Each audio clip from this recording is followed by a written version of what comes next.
I like that. I Wait, like the does idea my of create taking. food and water not good enough for you?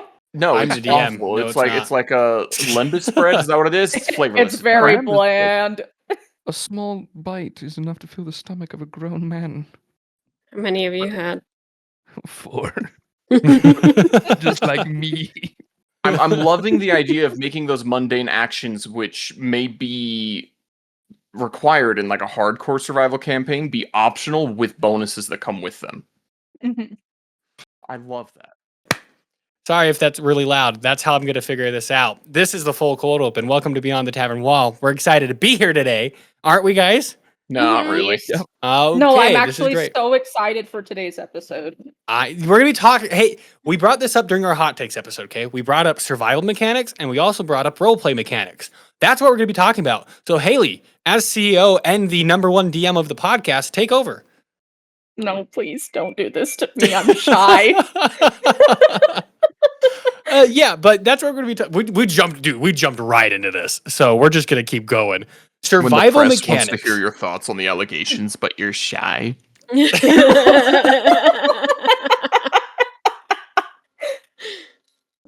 Gosh. All right, yeah. So we're gonna be talking about survival mechanics because again, we brought it up with the hot takes episode with Diana. We've talked about that, and then we'll be talking about the role play mechanics that Haley has actually written up, and she has a whole document about. So I'm super excited for this because I just enjoyed the idea of doing survival mechanics where I've started to write up my own survival mechanics for a campaign. And then I really like this idea of the roleplay mechanics. So let's just go over some things real fast. When we talk about survival mechanics, what are we specifically talking about? Eating food, tracking ammunition. Is that what we're doing? Yeah. Rations, firewood.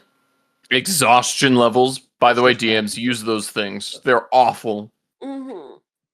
I think they're worse in are they worse or easier in 2024? There's like Do you what die at level 30? 6 still? No, there's like 30. Is Wait, it 30? what? I thought I felt like they changed the exhaustion mechanics a little bit. I'm not sure though. Really? I'm not I sure. gotta pull this up now. Oh, my bad. I got us distracted. Oh no. I can multitask. I can't. I have to pull up Haley's things real fast. Okay. So yeah, what else are we talking about? We're talking about tracking stuff, tracking food and all that. What else could be what else could be put into Would you consider like the DM keeping track of weather part of a survival Mm. mechanic? Oh, 100%. Yeah, Okay. like your clothes have been wet for 8 hours. That's going to have an effect on you. Kind of a Durability thing. of your tools. Yeah. Durability. Actually using rope and pythons and stuff. The blisters on your feet. That's okay. That's actually pretty intense if you're talking about that. Yeah, Ooh. that's pretty. That's the brutal. DM's There's tracking 6, your okay. player character's caloric intake. I Oh. lied. There is only 6 in the 2024 exhaustion levels. That's a little bit intense. I think if you're playing like an extremely hardcore, maybe. I think that's more better in like a video game sense, not in a D&D sense. Like that's Yeah. just I've done lot. it in one shots before, but never. Yeah. They never get full-on. past 2. making sure you're checking your carbohydrates and your protein intake. Make sure your I think- shoes are tied. That's crazy. Going off that is with what we were saying about weather and that, I think as well temperature. If you're going to someplace hot and your characters did not buy proper clothing, I think that's important. Mm. I actually really do. Like I think that's something I would even include now. We don't have heavy survival mechanics in our campaign, but if you guys are just wearing your basic clothing and you go to the North Pole, you're going to be freezing and that's going to be really bad for you. Like Mm. you guys don't have Kerrigan is not Kerrigan. Liabec is kind of in a sense it's kind of where we live. I've based it off of like the Western United States location a little bit. And then the cities depend on where. So like it gets cold in the winter, but you guys also skipped over the winter months because you're in hell. And then it's Yes. warm in the summer. So Mhm. because you guys were entering into winter when you guys went there. Like there was snow and all that stuff, snow and ash. But I think We that's actually important. did that on purpose. Yeah, you're like, oh, We I'd rather vacation be in hell during warm. the winter. That's- We have a timeshare in hell. your dad is the Lord of the Hells, so We might. Snowbirding to the extreme. Mhm. snowboarding to the extreme. Let's answer the question then: is why should you have survival mechanics in your game? It makes it more immersive. It Mhm. makes the stakes feel more real.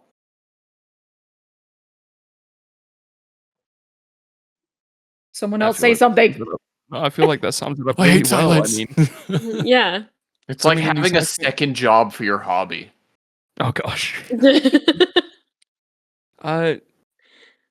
Because again, I mentioned it in the hot takes episode. I'm torn on the idea of doing like a lot of these in-depth survival mechanics, but I feel like it does add that extra layer of okay, you have to actually strategize and plan how you're actually going to like travel and use your resources and whatnot. Mm-hmm. So, is it immersive or is it more bookkeepy? Depends on Bookkeeping. how like in depth you I go think with it. immersive. Because like tracking ammunition and having to worry about like temperature, I feel like Mhm. that's not like too terribly bad. But Yeah. if your DM is like, you have to tell me exactly how much water your character is drinking, and you have to reach 1 gallon every day, and if you don't, you're going to get levels of exhaustion and then eventually die of thirst. This is That why I don't is, play like, a lot of okay. survival games. I don't want to manage more than I already do in my day. True. That's fair. True. Yeah. So, where do you draw the line then, Hunter? That's the thing, I don't know, because we haven't really done much of it. We Where don't would need you to like? track think- ammunition. Oh, Haley, go ahead. You said I think. I think if you are just getting into the like survival mechanics, the easiest way to do it would just be track your immunities. I was gonna say Track your immunizations. immunizations. Track your Where are your vaccines? Make sure you always carry your health insurance card. Character Track died of your polio. track your ammunition and your the thing you eat. Food. What is it Food. called? The No. thing- Rations. Thank you. Food and rations are like synonyms, basically. So Bare minimum. I think Yeah. that's where you should start if you're just getting into it. I think that's a good starting point.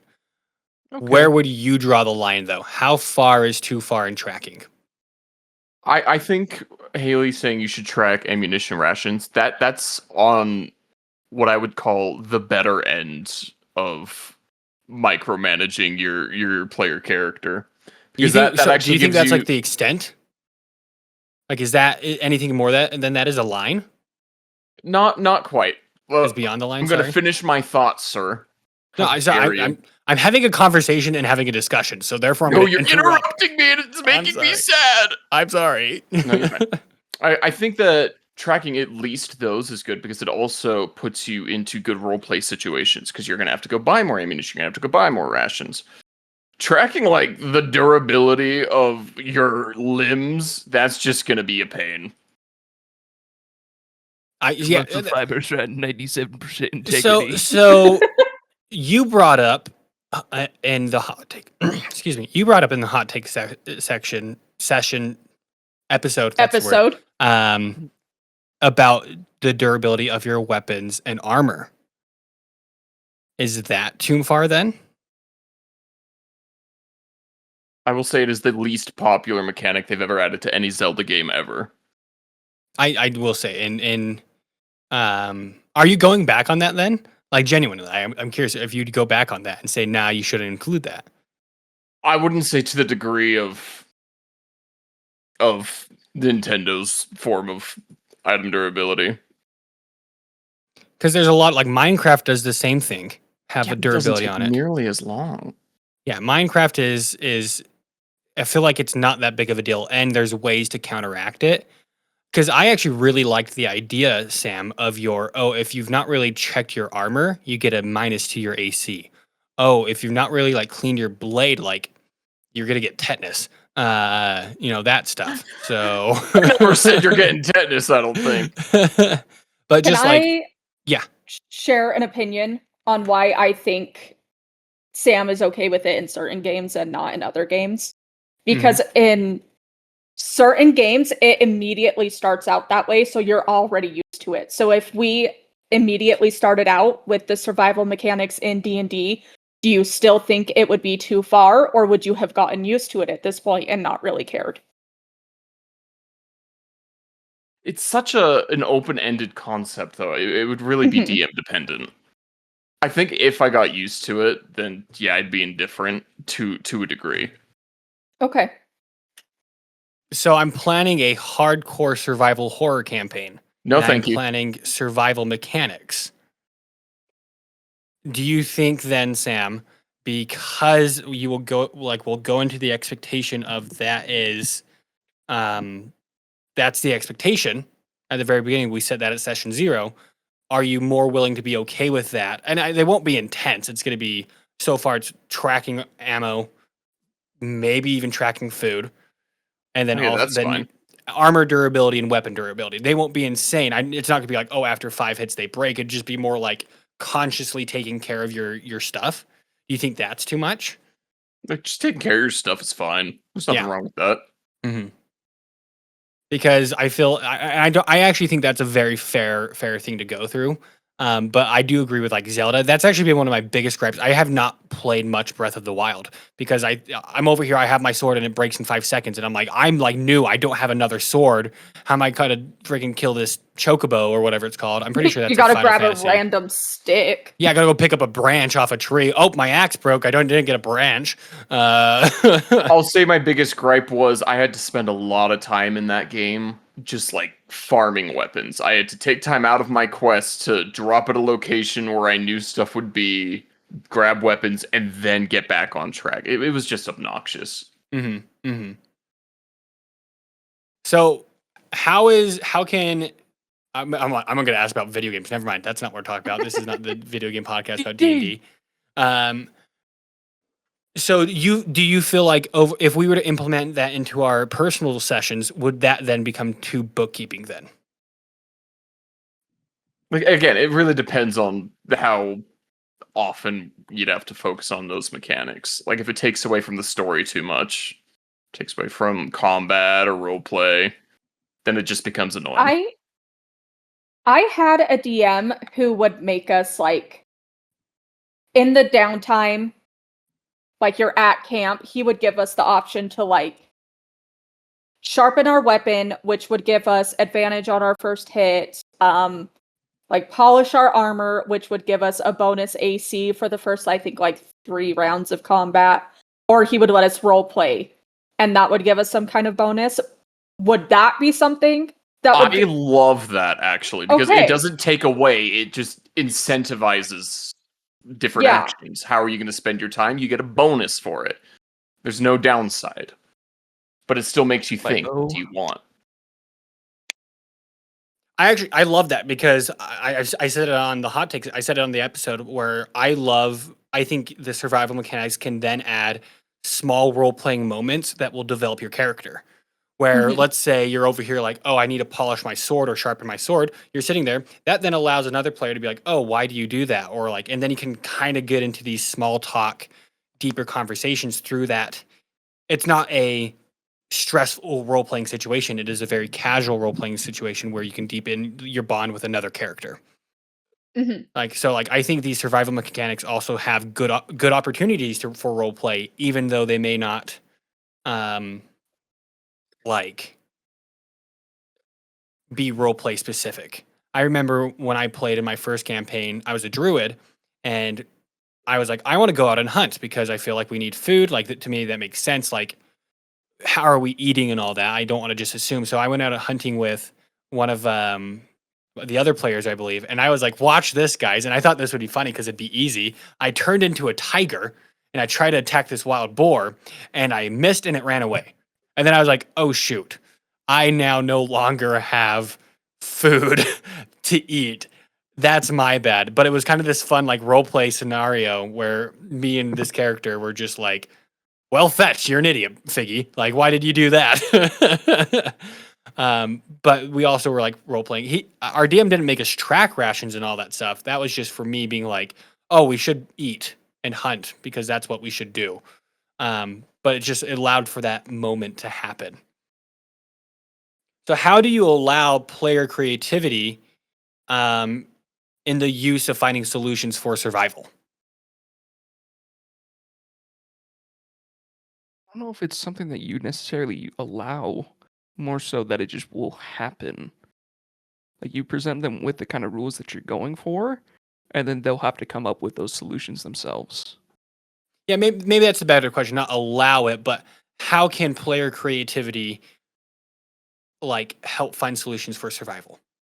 I am running through so many ideas in my head after those functions that Haley was talking about not too long ago. Like hunting, for example, if you choose to hunt during your long rest, maybe you start the day with like a D6 of temporary hit points. I will technically say you can't hunt during a long rest, but a short rest would make sense. That's why I said hunt during Yeah. the day. That way you'll have food and then next long rest. Mm-hmm. Otherwise, you just eat crap I rations see and what you you meant. stuck. Mm-hmm. You just eat dried meat constantly. I like that. I Hey, like the Does idea my of create taking. food and water not good enough for you? No, I'm it's the DM. awful. No, it's it's like not. it's like a lembas spread. Is that what it is? It's flavorless. It's very Brand is good. bland. A small bite is enough to fill the stomach of a grown man. How many of you had? 4. Just like me. I'm loving the idea of making those mundane actions, which may be required in like a hardcore survival campaign, be optional with bonuses that come with them. Mhm. I love that. Here's the thing. I'm going to say this. That is always an option for us. If a DM is denying you the opportunity to roleplay or do this stuff, in my opinion, that is not a good DM. If your DM doesn't allow you to go out and hunt and roleplay that out, why are you giving me that look, Hunter? I would allow you guys to do that. I've literally been that like, that would we are be OP. traveling. What? I'm giving that look in the fact that like I agree that like that's a bad thing to do. Okay, I thought you were be like, Brayden, you don't allow that. I'm like, literally, you Brayden, guys you don't don't do do it. that. Like, You don't let me do any of my ranger stuff. It makes me sad. if you guys want to go and train and hunt and all that stuff, a DM should allow you to do that. It should not be this is me agreeing with you, Sam. I'm not being like, oh, how dare you say that? Like, it shouldn't be an optional. It should always be optional because that's just what it is. Even if you're not keeping track of food rations, what's keeping you from Backpack Boy? I'll say Roland because Roland would be more. No, Roland didn't eat me. What's keeping Strider from going out and hunting? Brayden, I love Mhm.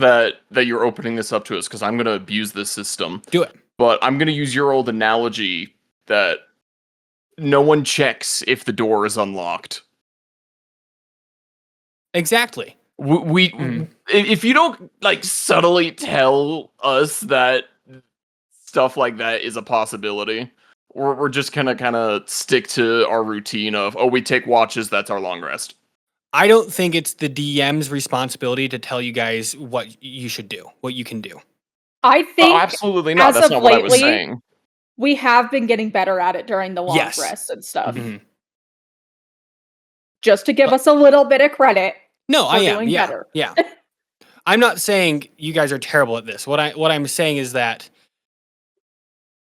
there's opportunities throughout our campaign, and I wasn't saying. I hope you guys don't feel like I'm bashing you when it comes to that. Like I'm just saying, like there's opportunities throughout our campaign for that to happen. And even during long rest, every time a watch happens, I say, "What are you doing on your long rest?"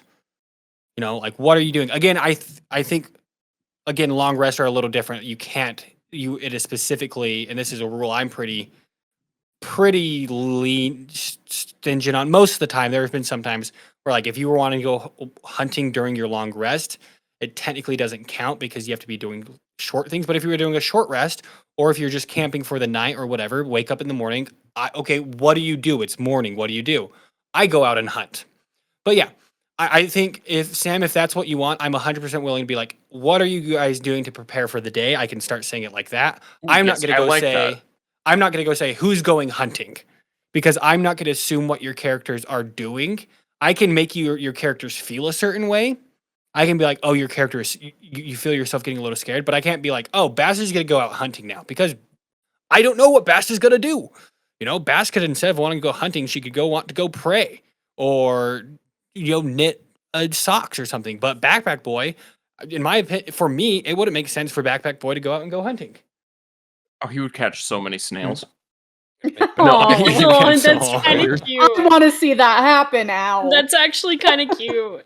I don't think I was saying, oh, give us a list of options at the end of the day. I was saying I don't think most of us thought about more than watches most nights. I just had a thought actually.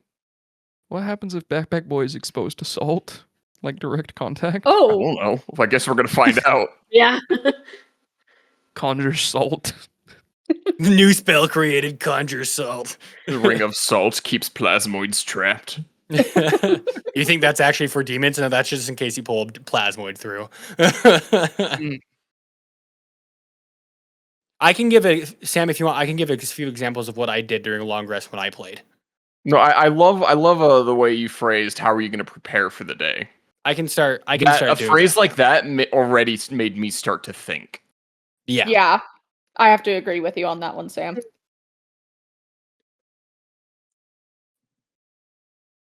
The way I phrased that made it kind of sound like I never agree with you. Yeah, what There the is- heck? And that's not true. I actually agree with Sam a lot. Most Last of our debate episode- episodes, we're on the team. I am very agreeable. Last episode, Haley, you said, like, when I said my opinion about gods, you're like, I'm actually going to agree with you, Brayden, or something like that. I was like, do you not agree with me most of the time? Like, Well, to be fair, every debate episode, we've been against each other. no, we were on the same. I guess no. Yeah. That's because I also like to just play devil's advocate sometimes.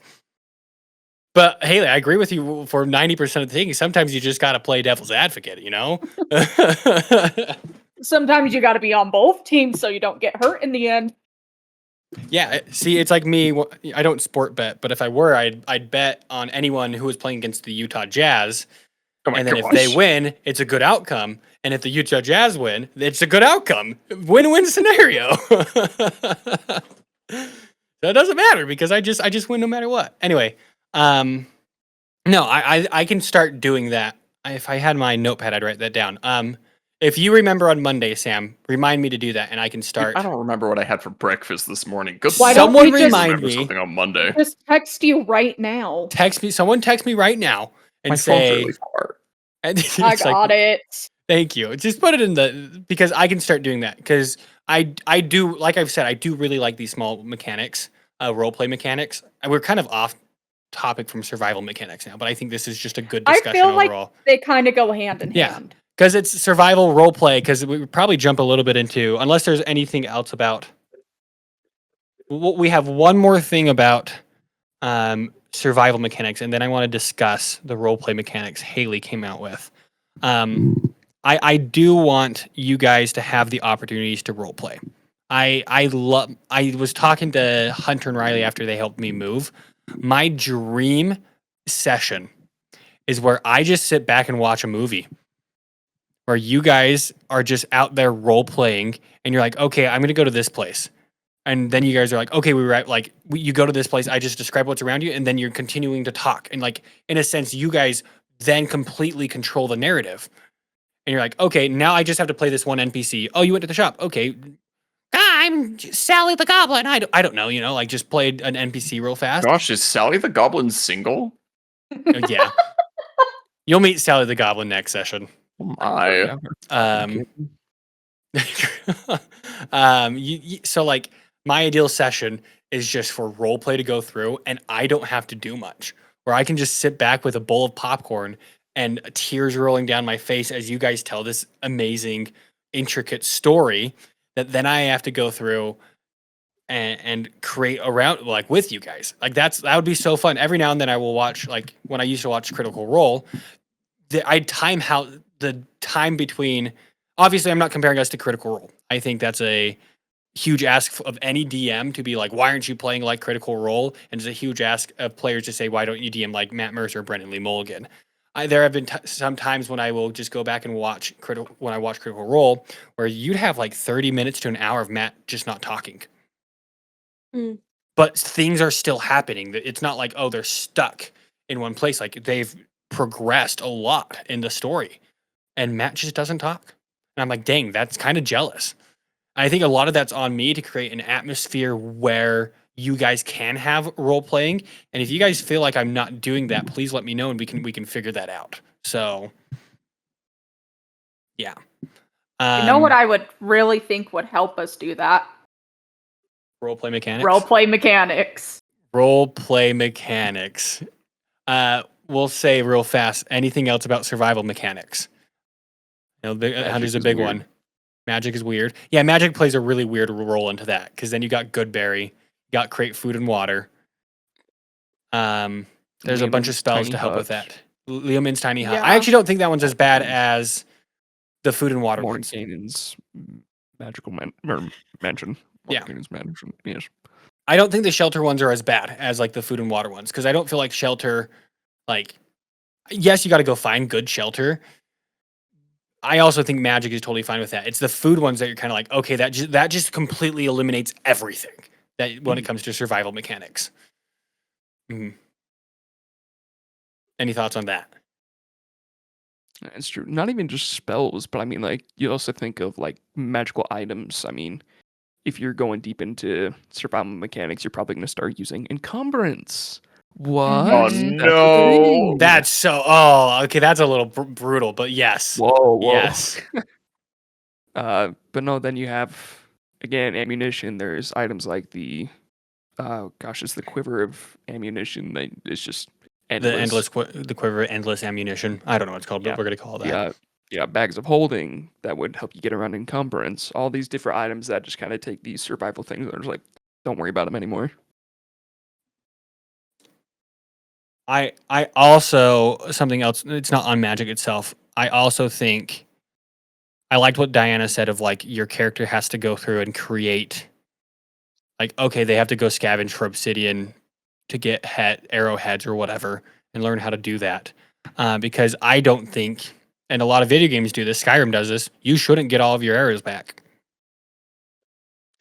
Yeah. Mhm. More likely than not, they break. They break or they're just unusable. Like if you're hitting bone, I Yeah. don't know what that would do, honestly. Or you miss and it hits a rock. Mending. And that's when mending, actually, no, that's good. Mending would become useful at that point. Mending is a survival spell.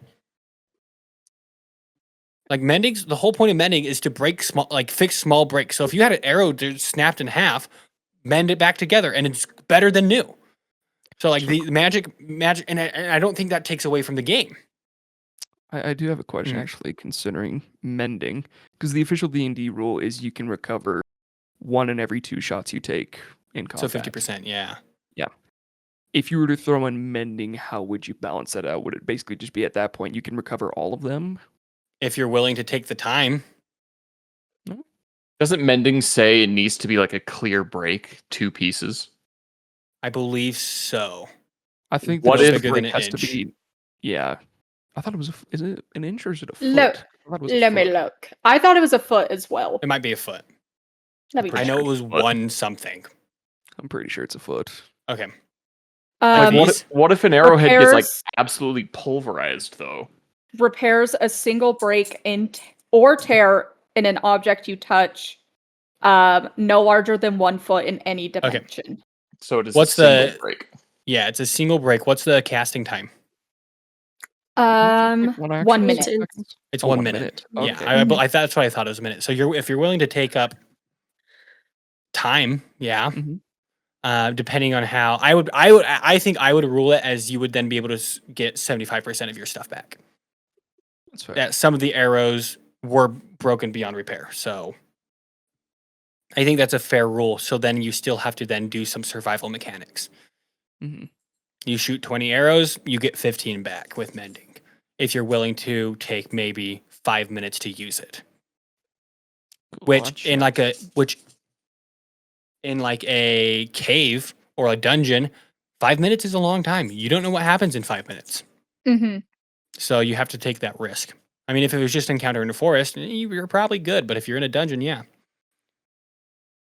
So yeah, let's go to. Sorry, Haley, you set us up perfectly for that. But It's I knew okay. there was one section, and I just was like, Hunter probably wants to talk about this because he's our survival dude. So I was like, I have to give him to this.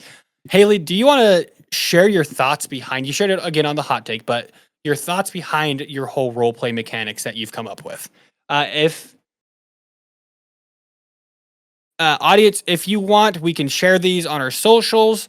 Talk about them a little bit, maybe on our socials and a little bit here. If you're interested, let us know in the comments below.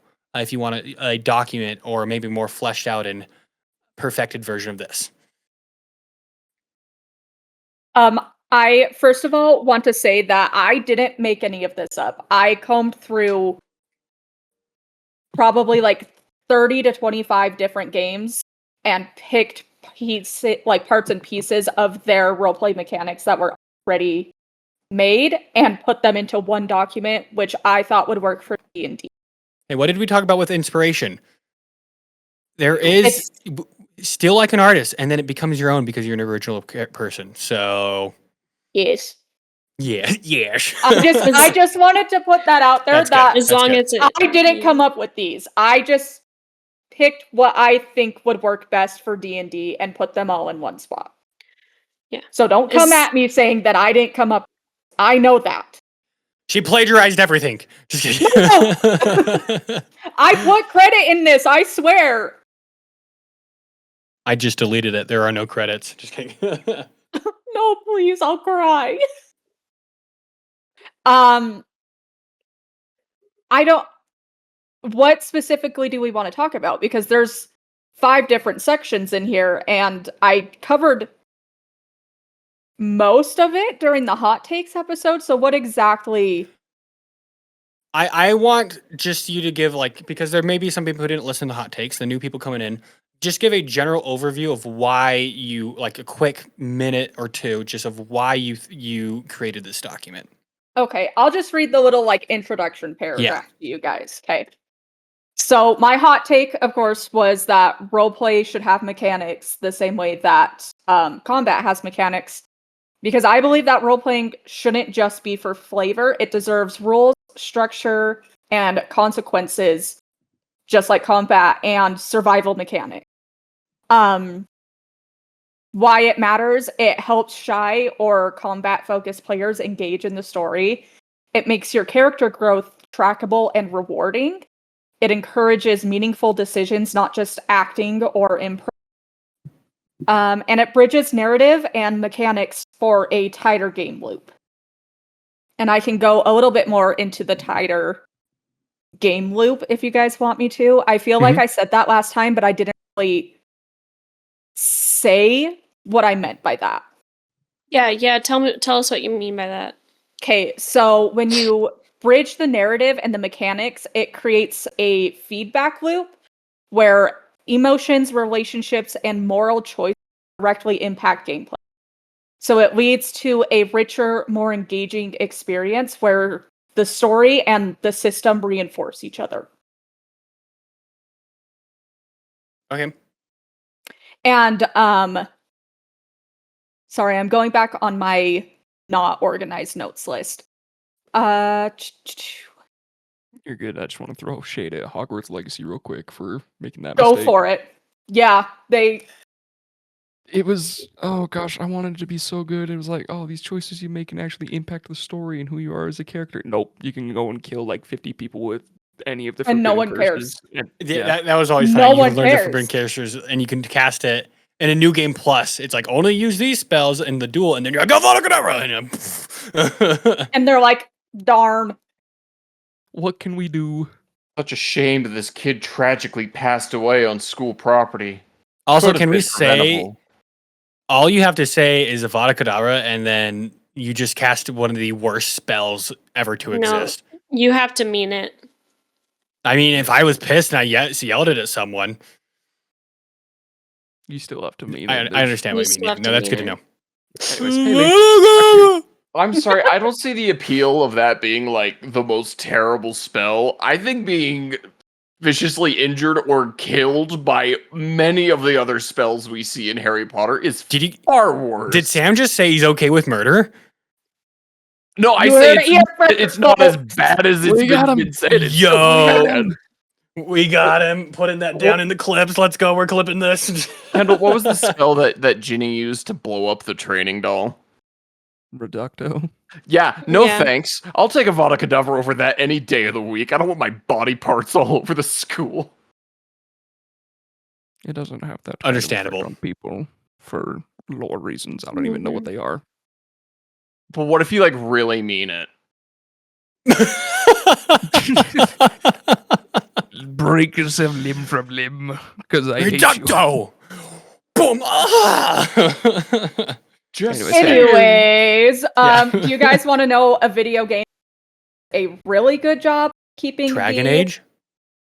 Is it Meh. date Stardew everything? Valley. I was actually going to say The Witcher 3. I don't Oh, know okay. if any of you have played it, but there's no like good or evil alignment, but your choices ripple faction war, NPC survival, and you'll even get different endings.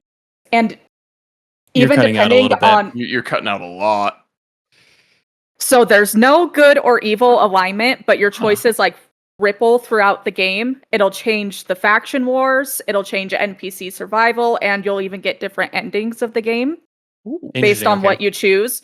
There's even romance arcs that if you choose one over the other, it'll completely change the combat you get. I mean, the support you get during combat and quests.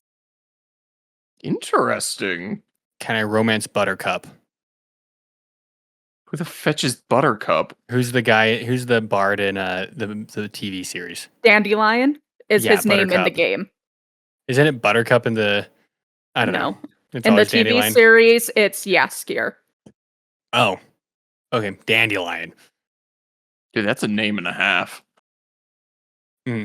I like all. One of my favorite social mechanics is the Knights of the Old Republic games, and I mentioned this in the hot takes episode as well. But it was just like you literally could either go Jedi or go Sith, and every single choice would either pull you towards the Sith, and you could like pull up your menu and watch you fall, or you can pull you towards Jedi. Infamous does a very similar thing. You can either choose the really evil spells, where if you headshot a civilian, something happens and you get healed or whatever. Straight up in Infamous Son that's one of the things. Or you could go the good route and you can heal civilians that get headshot. You know, like stuff like that. So I think social mechanics are so interesting. I want to. Can I ask you about social combat real fast? that's Yeah, one of let your me things. scroll up to it. Mhm. Oh, it's the first one. Okay, Yeah. yes. How would, as a combat girly, I'm assuming you. I mean, maybe I shouldn't assume. How would this satisfy a combat? How do you feel like this would satisfy someone who enjoys combat more than role play, but allow them to also role play? Does that make sense? Yeah, I think so. I think for me, the worst part about roleplay is a lot of the time it's just one person for so long and on and on and on, and there's not a ton of back and forth. Whereas how I have this social combat, it's almost the first key concept I have is that initiative and rounds can still be used during it.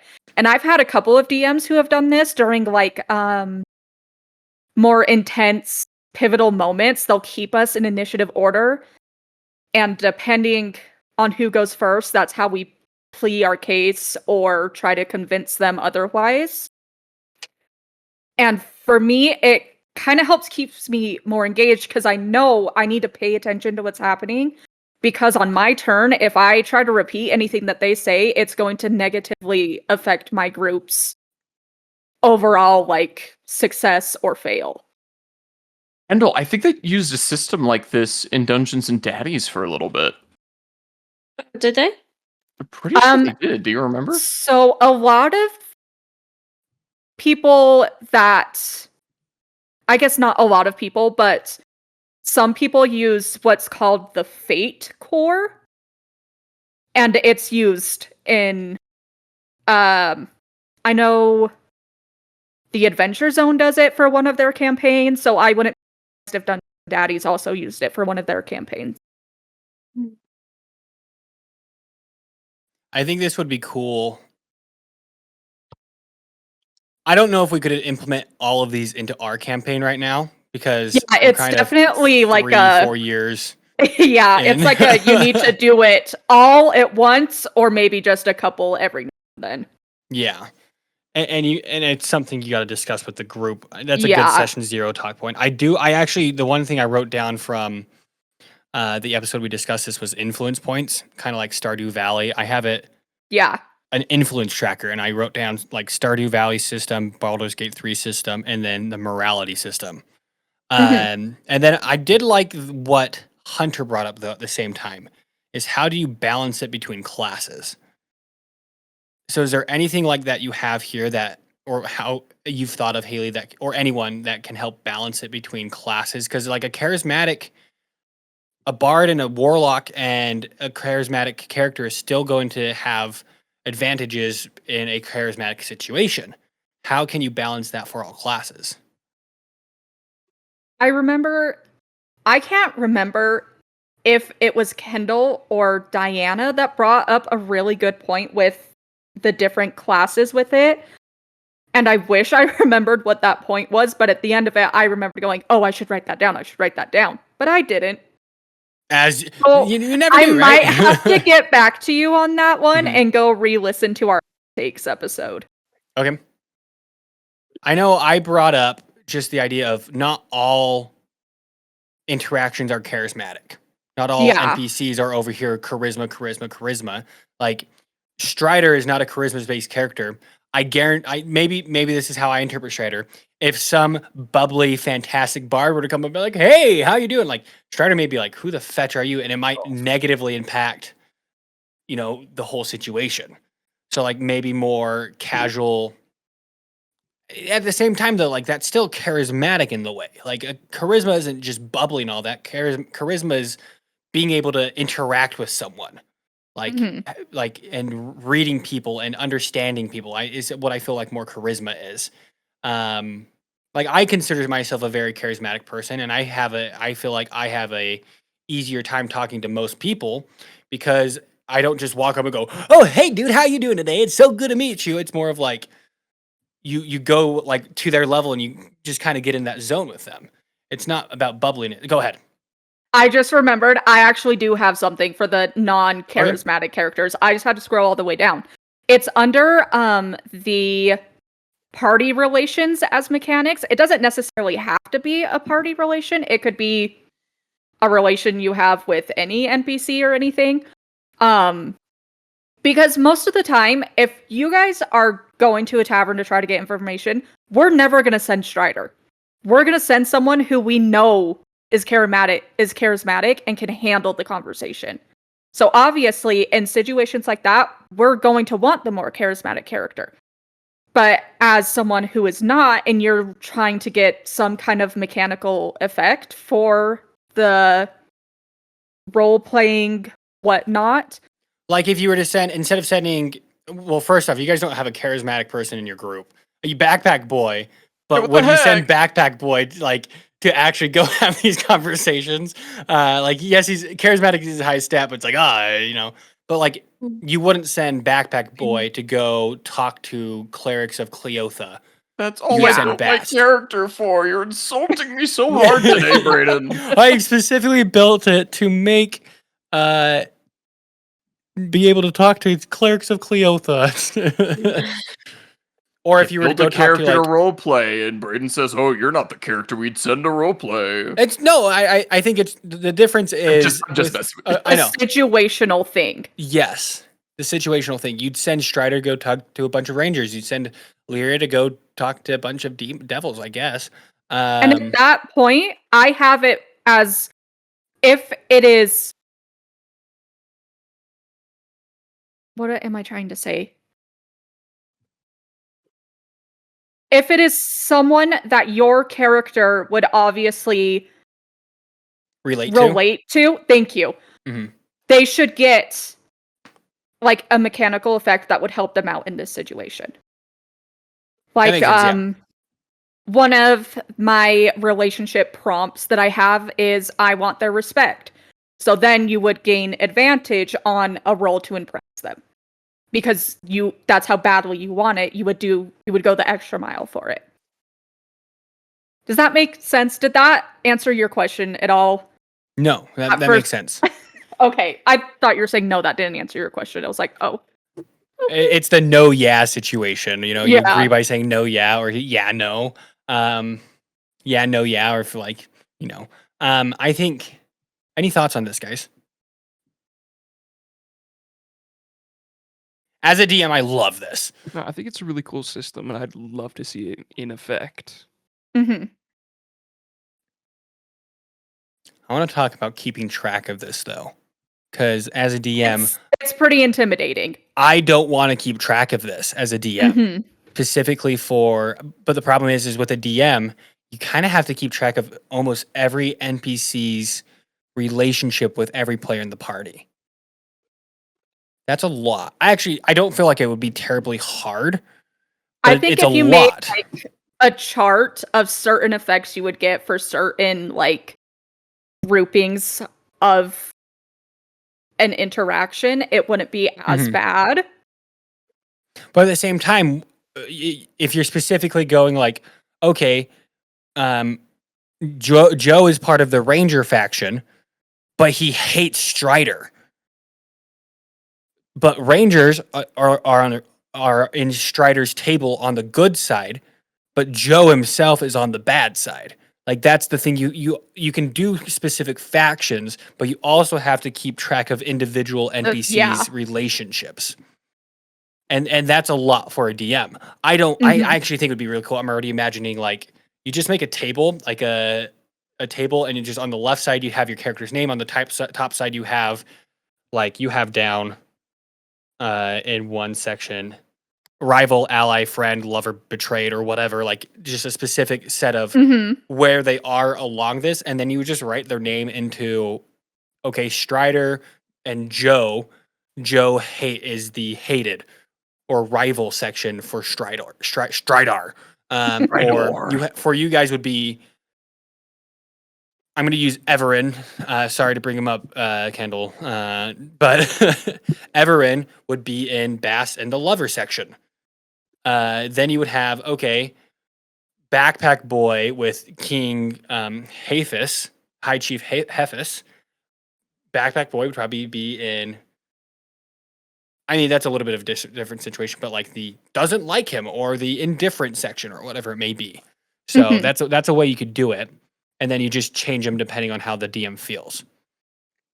Again, a lot of work because you could have 50 people in the indifferent section or 500 people in the good section, and then you But have the to look thing through it. is, I don't think you need to have a relationship tracker for every single person you Yeah. meet. Mhm. Just like the important ones. Yeah, and I think that's another thing. If Joe was important to the campaign, yeah, 100%. If If he's who's just the some dude. yeah, if he's some dude who was the guard, Kendall, that you guys like got Like demoted. Steven or something. It was like It was like Steve. Steven or Greg, something like that. I think it was Steve. There was just a random Mhm. guard that was an a-hole to their group. You wouldn't we need to got him keep track of promoted. that. You guys Mhm. can keep track of it if you Mhm. guys find it important. But as a DM, I'm like, that's not that important. But if it was like, hi, Justiciar, Yeah. I don't Justiciar, Justice. That Just kidding. one guy. That one guy. I Yeah, mean, that he's a one very guy. important guy. Hi, Justiciar Ezek. The king of the Grim River Dominion. Yeah, I'm gonna keep track of that. Mhm. And then that will be like he hates Backpack Boy because he hates the color red because it reminds him of his dead father. I don't know. Oh. I or could stuff be like that. blue.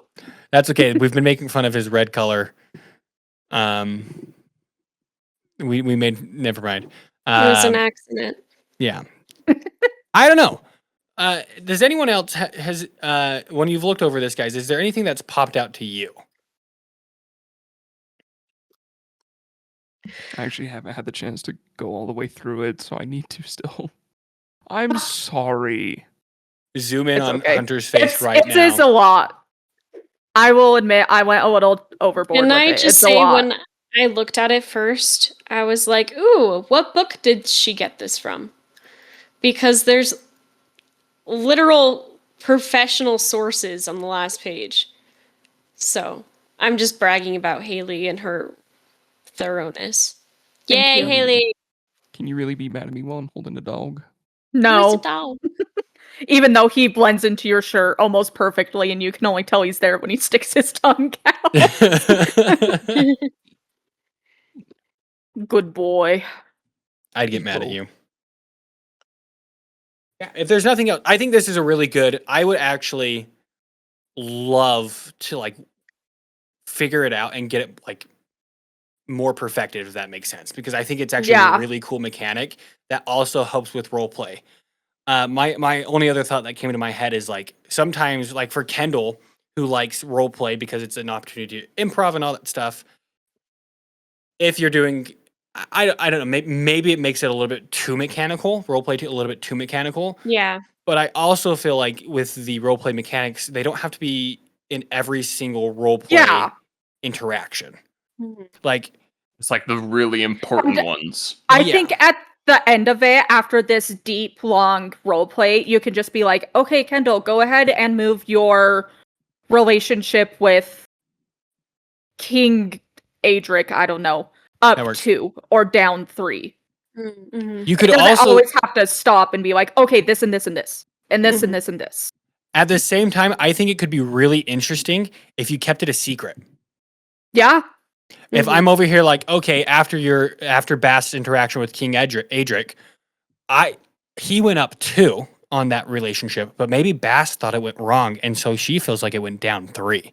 Mm-hmm. And so Bast will then approach this situation because then it's not like metagaming. You're not knowing their thoughts. I almost Yeah. like that a little better. Because then Yeah. you don't know your relationship with the shopkeep or whoever it may be. And let's say the shopkeep really likes you, but you felt like you had a terrible interaction. So you're gonna go in there and be like, hey, sorry. And then they're like, hey, Or huge the discount. opposite. Or the opposite. Yeah. They're like, I'm gonna charge you more or whatever it may be. I almost like the secret side of it more than not. Mhm. Okay. That's fun. Now I really want to implement. I might implement the DM side of that just right now because I feel like that's an easy way to track relationships because it's hard to be like, okay, how did they interact with Tom Hiddleston? In their Whoa. last one, he's exists in my world. Fun fact. Just kidding. Like I don't remember where they met this person or how they interacted. So no, I really like this, Haley. I actually am 100% down. It's made me, I'll be honest, it's made me want to make my own tabletop role playing game, like my own TTRPG, to include Mhm. like maybe not a massive one like this, but just like simple. Our game is survival mechanics. Here's your role play mechanics. So it's really, really cool.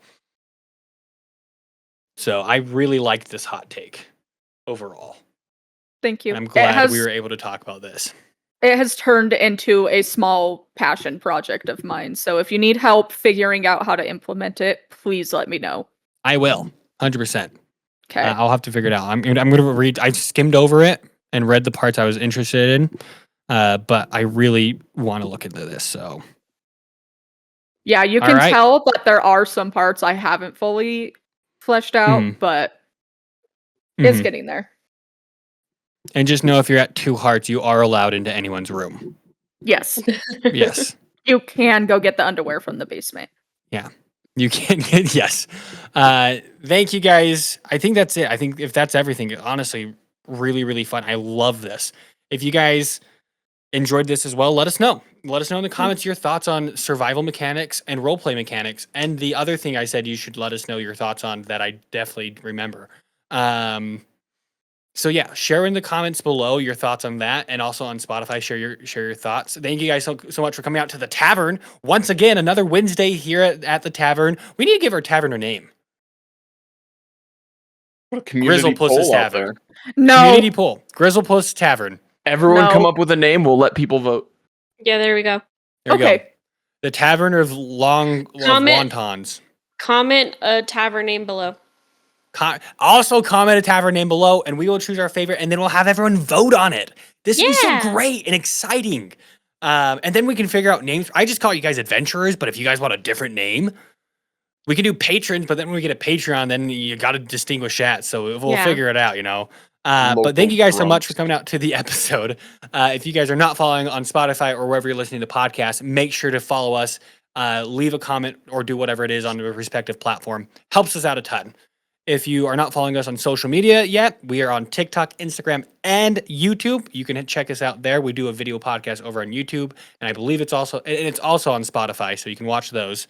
Beyond the Tavern Wall, that's where you can find us. If you have any questions, comments, concerns, suggestions for episodes, you can either reach us on those respective platforms on the social media, or you can email us at beyondthetavernwall@gmail.com. We look over those. I really enjoy seeing your guys' comments. I appreciate it a ton. Your thoughts and suggestions are really helpful. And as always, the best way to share the podcast, besides doing those things, is by word of mouth. You going out to your group chats, your friends, family, D&D groups, or whatever it may be, sharing it on social media even, and sharing the podcast helps a boatload, a chicken load. I don't know. Whatever. It helps a lot. And as always, we like to give you guys a little side quest. And that side quest today, the man with the question mark, exclamation mark, the glow around their face. Hunter, what side quest are we sending the adventurers on today? All right. You are going to go and share this podcast with somebody that has a cute dog because I'm currently holding mine. If you know Hold 'em someone up. who has a cute dog, Oh boy. make sure you Bo. share the podcast with them. We've already shared the Bo. podcast with Bo. Hunter, make sure you go follow this awesome podcast, Beyond the Tavern Wall. Thank you guys so much for coming out to the tavern tonight, and we will catch you next week. Bye. Bye. Hunter, is that a schnauzer? He is a miniature schnauzer. I also had a miniature schnauzer named Bo. Oh, Mr. Bojangles. heck yeah.